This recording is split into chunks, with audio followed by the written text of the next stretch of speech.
அப்போ ஒரு கிராமத்தில் ஒரு பழமொழி சொல்லுவாங்க, சுக்குக்கு மேல மருந்து கிடையாது, சுப்பிரமணியருக்கு மிஞ்சின தெய்வம் கிடையாது அப்படின்னு ஒரு பழமொழி உண்டு.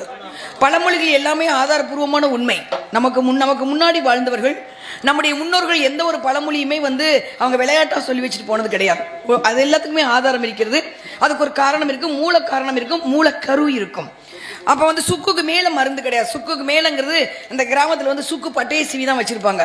சுக்கு மேல மருந்து விஷம். அது சுக்கு பட்டை விஷம். அதனாலதான் சுக்குக்கு மேல மருந்து கிடையாது, அது விஷம். சில நம்ம சாப்பிட்ற சாப்பாடு விஷமா மாறும். எப்போ தெரியுங்களா? வெங்காயம், இது வெண்டைக்காய் விஷம்.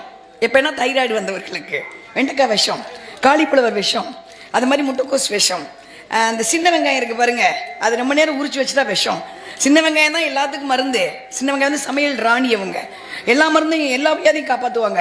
ஆனால் அது ரொம்ப நேரம் உரிச்சு வச்சுட்டா விஷம், வைரஸ் கிருமி இழுத்துக்குவாங்க. அதனால அது எந்தெந்த பொருள் எப்போ விஷமா மாறும்னு தெரிஞ்சுதான் முன்னோர்கள் சாப்பாடு விகிதத்தை வகுத்து வச்சாங்க. இப்படி சாப்பிடணும், இப்படி சாப்பிடக்கூடாது அப்படின்னு. இப்போ நம்ம கொஞ்சம் எல்லாத்தையும் மறந்துட்டோம், கொஞ்சம் வேகமாக போயிட்டு இருக்கோம். ஏன்னு தெரியல, சொன்னா கேட்டுக்குவாங்க. அப்ப சுக்குக்கு மேல மருந்து கிடையாது, விஷம்.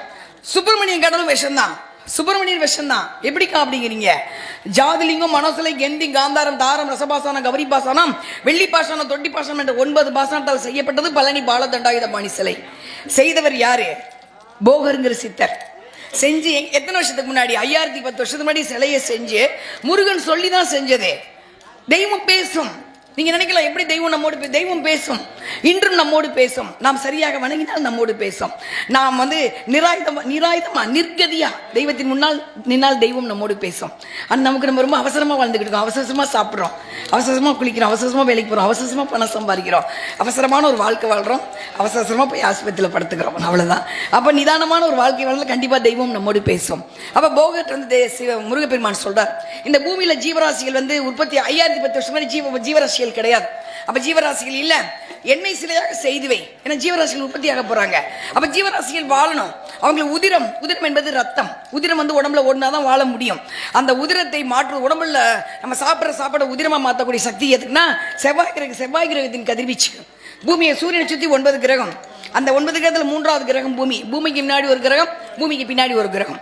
அப்ப அந்த செவ்வாய்க்கின் கதிர்வீச்சு பூமியில படுறதுனால தான் நம்ம ஜீவராசிகள் வாழ முடியாது. அப்ப சிலையை கொண்டு நீங்க பழனியில் தான் வைக்கணும், வேற எங்கேயாவது வச்சிருக்கலாமே. ஏன்னா பழனியில தான் செவ்வாய்க்கின் கதிர்வீச்சு முழுமையாக படக்கூடிய இடம்.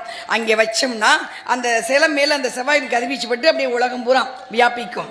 அதாவது சரிவிகிதப்படுத்துறது. அப்ப சொல்லிதான் வச்சாரு. இது அறிவியல் ரீதியான உண்மையான விஷயம். போகரால் செய்யப்பட்ட சிலை. பழனிக்கு போனா செவ்வாய் தோஷம் நீங்கும் என்பது புராணம். ஆனா பழனிக்கு போனா எலும்பு மஞ்சள் ரத்தம் சுத்தமா உற்பத்தியாகும் இன்று கண்டுபிடிக்கப்பட்ட உண்மை. பழனிக்கு நீங்க போனீங்கன்னா ராஜ அலங்காரம்லாம் பார்க்க கூடாது, கோவனாண்டியா தான் பார்க்கணும். ஏன்னா இரவுல அந்த முருகனுக்கு சின்ன கிண்ணம் வைப்பாங்க. இன்னைக்கும் வேர்த்து வடியும், மைக்ரோ பாயிண்ட் அளவு. அந்த வேர்த்து வடிகிற தண்ணியை காலைல அபிஷேகத்துல கலந்துதான் நம்ம எல்லாரும் கொடுப்பாங்க. அதை வாங்கி சாப்பிட்டா வியாதி போயிடும். அப்ப இதான் உண்மை. சுக்குக்கு மேல மருந்து கிடையாது, சுப்பிரமணியருக்கு மிஞ்சின தெய்வம் கிடையாது. பழமொழிக்கு விளக்கம்.